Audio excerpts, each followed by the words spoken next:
guys, Steve Cook with Premier Guitar, premierguitar.com. I feel like I'm in the Fortress of Solitude right now with Jesse Keeler from DFA, Death from Above, 1979. Good afternoon. Hi. How are you? Put it there. Thanks for having us here, man. This is awesome. Right now, I'm in the inner circle, which with a two-piece band, this is the circle. And may the circle be unbroken. We're going to talk about your bass first over here. Okay. What do you got? So, for years I played Rickenbacker, and people kind of give me a hard time when I stopped playing the Rickenbacker, but the true story behind it was I'd wanted one of these, bought one, something broke the first time I played it. I took it back and the guy's like, well, you want this Rickenbacker? I'll straight trade you for it. And I'm like, oh, okay. So I played it for years, but it wasn't my intention. This is a 1969 Dan Armstrong. I have 3 of them, and one of them that's not here, the serial number is only 4 apart from this one. Wow. This is my main one. And they're all the same years, all 3 that you use? That's a 71, but okay. The electronics are sort of a mess now. But this one I got from Chicago Music Exchange. I got a friend over there that's always looking for things that I want. So he found this one for me, and this pickup was actually made by Dan Armstrong's son, Kent. Wow. And I since reached out to him and got him to make me a few more for the rest of the basses because I got so accustomed to it. This is just like the most life-changing, or I guess life-changing bass for me. So I wasn't a bass player before this band. Okay. When we made our first record, I borrowed somebody's Squire jazz bass. I had no idea what I was doing. I'd played guitar, but you know, my needs were really simple. And then the more I played, the more I wanted to do more. And I found myself getting up to the top of the Rick, or I had a Gibson Grabber, and I've had a bunch of different. And I'd get as high as I could go. But I have ideas that continue right beyond that point. And so once we started working on songs for this record, I'm like, you know what, I'm gonna get another Dan Armstrong and try it again. And it was just like a flood of creativity after I had it. And that's kind of the sign of a great instrument, you know, one that feels good for people that are shopping for stuff, is when it inspires like this one did. You know? It's weird too, because I mean, normally I like everything to be as bulletproof as I can have it. And this instrument just forced me to accept that that's not possible with it. So, I mean, there's a standard rosewood bridge that I had to, my tech made me this one with the intonation carved into the wood. So you can't mess up. So as long as I use the same strings, right, it will be intonated properly. Right. Because keeping it in over the whole fretboard is hard. And I play so much up here. But I had it refretted and the neck shaped so it's as flat as it was going to get. And it's just a dream. Man, there's so much stuff that I can do on it that just, well, other than it being fret impossible on another bass. Well, the short scale probably helps you coming from guitar. I mean, is it more natural? I mean, well, it's weird because it where it sits was the first thing to kind of get accustomed to. And it's such a, like playing up here is more comfortable than playing down here. Sure.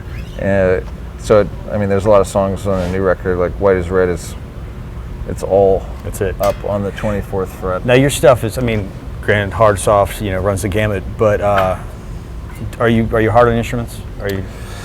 I mean, well, you know, I used to be a lot harder on instruments, but I can't be that hard on this. Right. That's why I ask. Because this is a delicate baby. Yeah, it's. I mean, when it's in, but the bridge design I'm not crazy about, and I'm hoping I can find something that will work. Titanium. Better. Or just I would like to be able to change the intonation string to string just to make sure that it's always right. But sure. And what gauges are you using? Do you know? I've been using Ernie Ball regular Slinkies forever. Okay. And my tech at home in Toronto, he's always like, you know, you could play lighter strings on this, or you want to use something else. And he also told me I could have the action lower. I'm like, well, look at my hands, man. It's fine. I got it. Yeah, and I also, I mean, I play a lot with my thumb. Okay. And I didn't notice I was doing that until very recently. when I'd hand my bass to someone else and they'd go to play the song, and I was like, why does it sound so like everything's ringing? What's going on? It's because I'm always muting with one hand or the other and just sort of isolating whatever the note is that I want to actually play. But that's it. I mean, I couldn't recommend them more. If you're interested, if you feel like I guess I could have got a 5-string and gone one higher or something, but I really like being limited by 4 strings. I like to. Clearly, I like limitations. I'm in a band with 2 people. Sure. But it's very enjoyable to play. And the vintage stuff is meant to be played. You know, some guys lock them up and hang them on walls, and some guys play them. So it's always nice to see them on the road. And I also think it's fine to modify the vintage stuff to the point where you want it to be. Now some guys are like, oh, you can't change anything. It's like it's going to degrade, take away its value. It's like, but it's valueless to me if I can't use it. Precisely. So Precisely. I don't care. As soon as I can find a replacement bridge, I will slap it on. Although I don't know how many times you can screw in and out of lucite. Well, that's another, actually, if I'm talking about this instrument, another thing that's crazy is the sustain on this is nuts. Just because this is so solid. Yeah. In comparison to wood, it rings for as long as I want it to. How deep is that pocket? It's set. See, it's a little bit different than a normal jazz bass or P bass, whatever sits on top. Oh yeah, no, getting in here is pretty nice. Spin that around so we can show him. Look at that. See, in case they don't know. I had to. There's a thumb screw you can use to remove the pickup, but then that just gets caught in my pockets. So that's why there's a really cool piece of tape here. It's stock. There he is. Yeah, it's excellent. Beautiful though.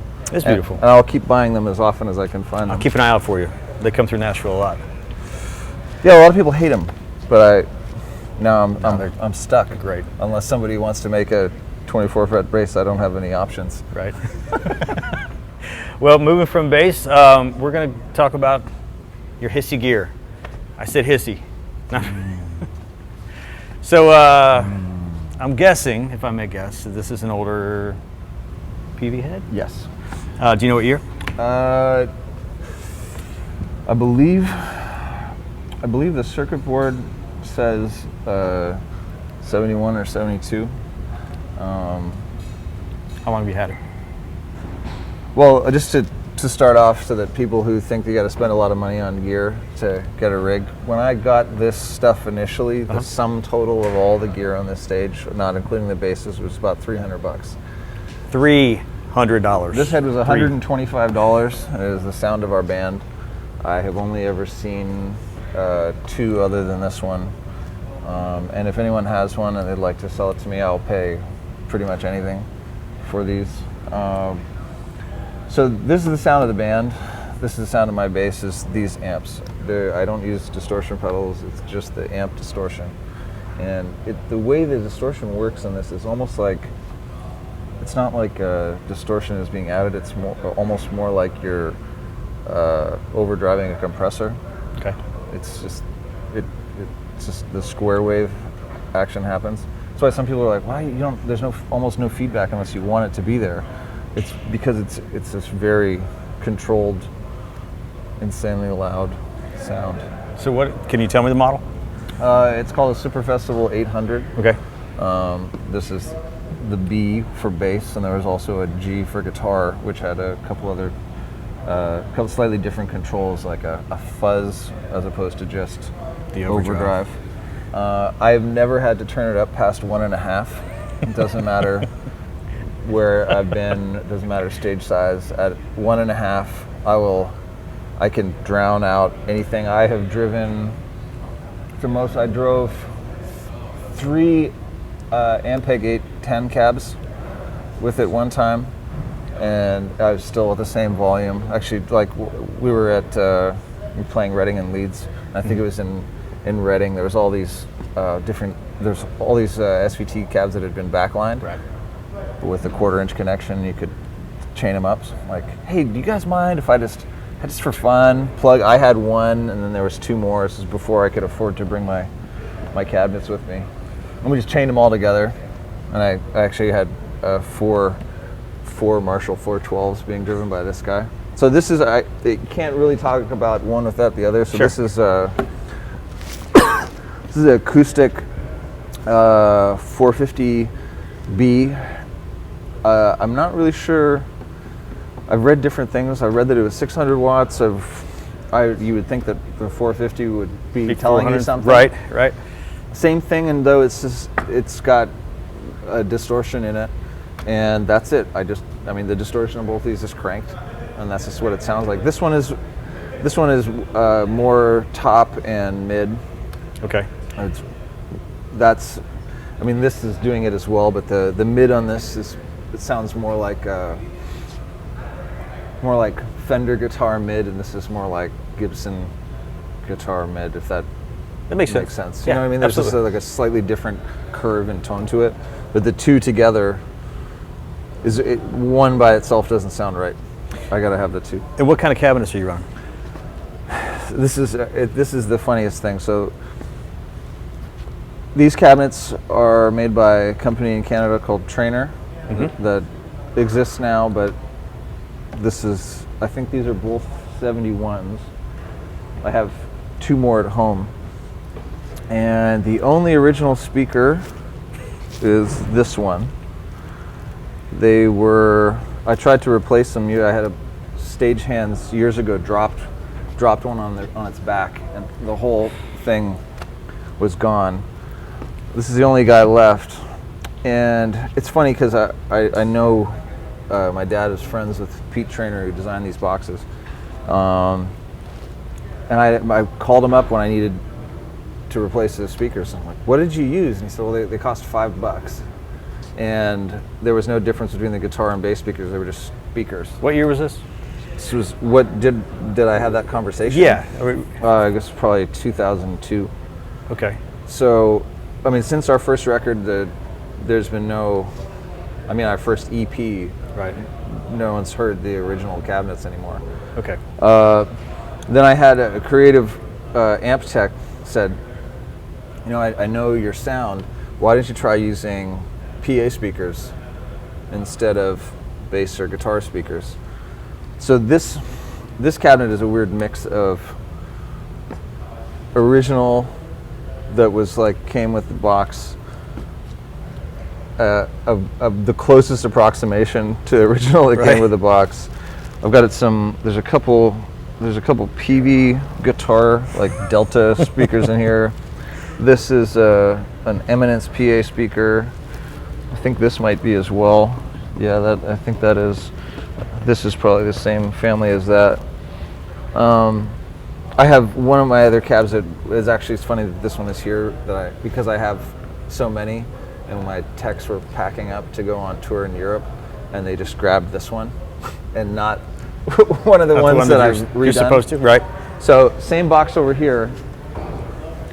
These are all Eminence PA speakers, and Is that on purpose? Yes, I fucking love them. Okay. Well, because I don't want it to just be low end. I find that when I'd use bass cab, I wasn't getting the mid response that I wanted. I mean, you'll still get the top, but I wasn't getting that. The mid is my sound. These are perfect, and it sounds incredible, and we redid all the wiring. I have another cab that's entirely these PV Delta Blues 10s.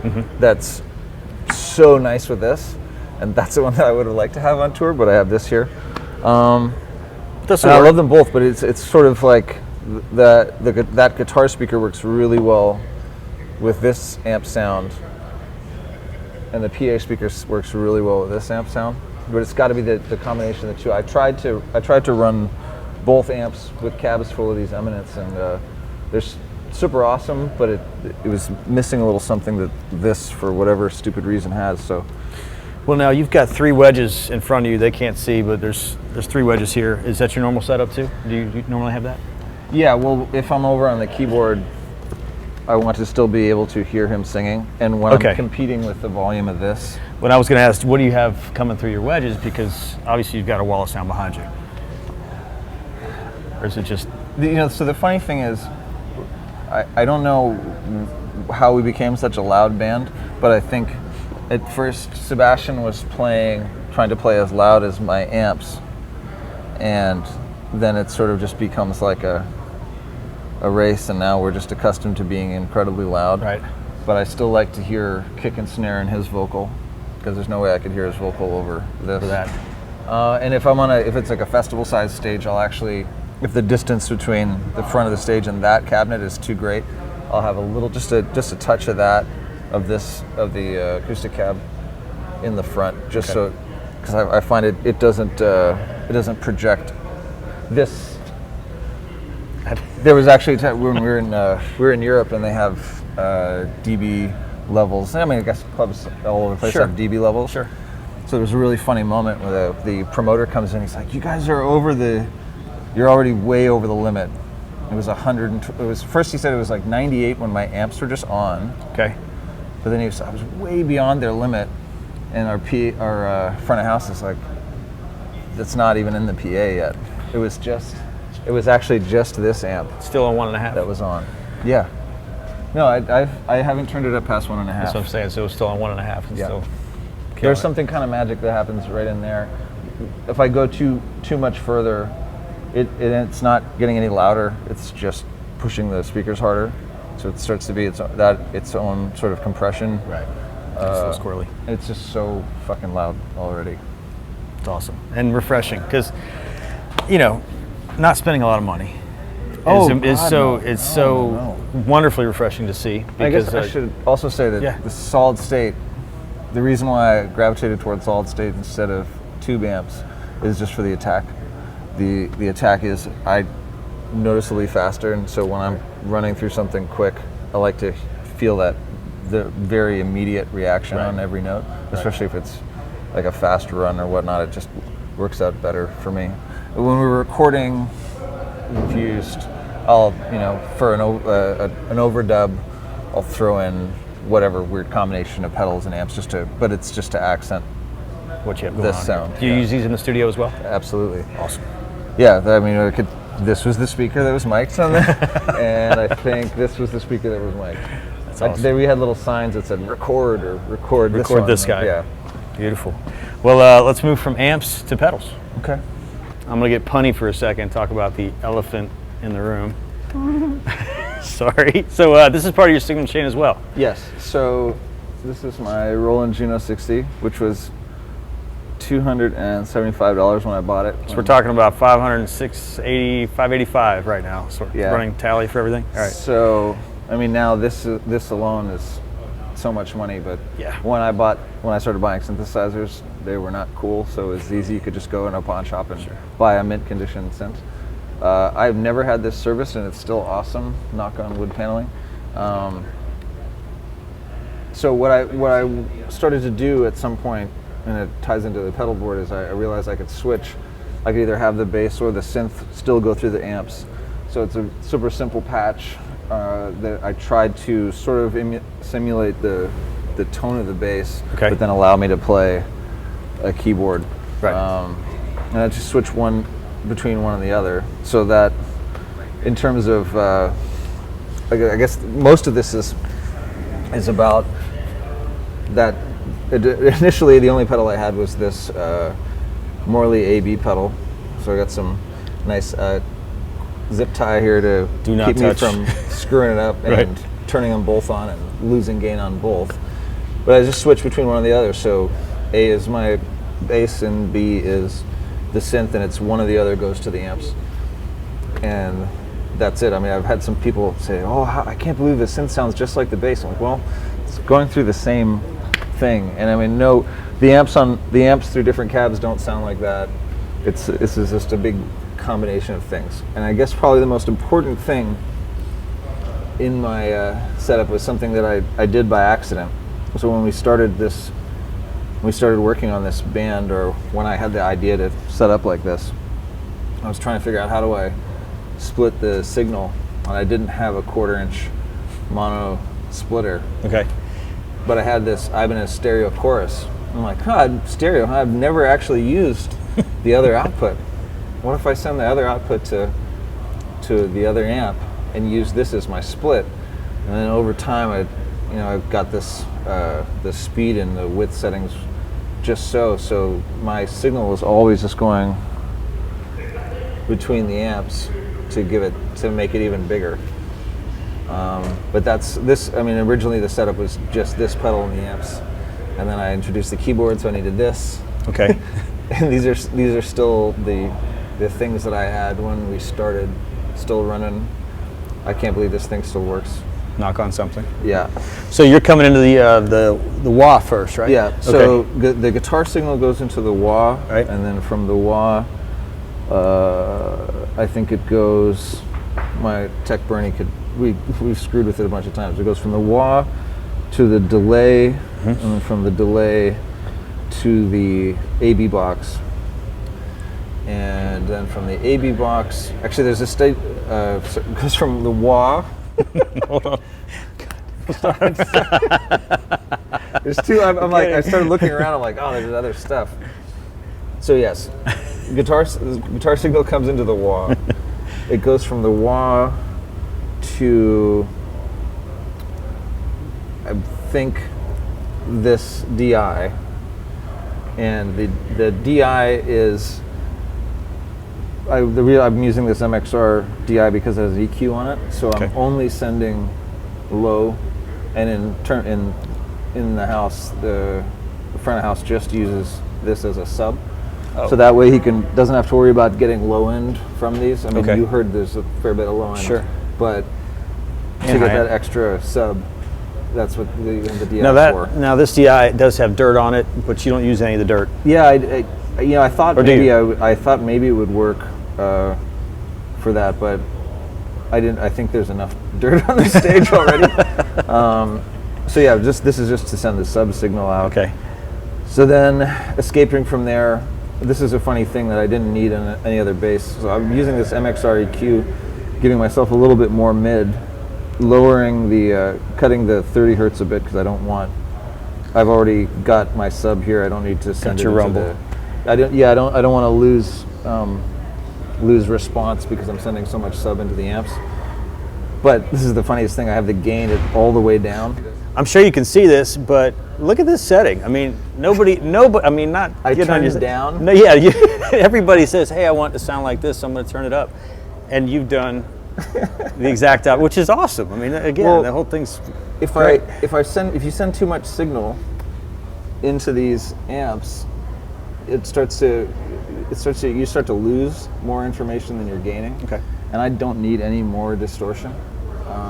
And I happened upon it once I had that bass. That pickup is so ridiculously hot. I was like, what is wrong with something? Something didn't feel right, and then I just gradually bringing the gain down, and that, as you hear it now, anyway. So sorry. So that, No, you're fine. So we're we at- go so through we're these here. things. So from this, I guess we go into the delay. And the delay is only I only have it on the guitar, not on the keyboard. And then from the delay, we get into the AB box. Keyboard just goes straight into the B. It doesn't need this. And then from the mix of the AB, we go. That's my input on the stereo chorus that sends out to the 2 amps. Okay. The main out goes directly into the PV, and the stereo out then goes through this micropog, and then through this.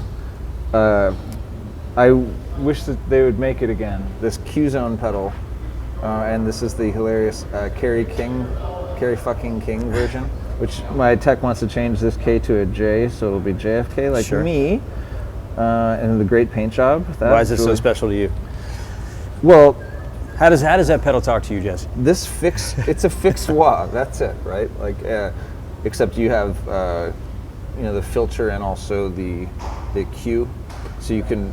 I just when I want to cut even more, I don't want to just mess with the overall sound so Sure. much. I only use one or the other at a time, never both. Okay.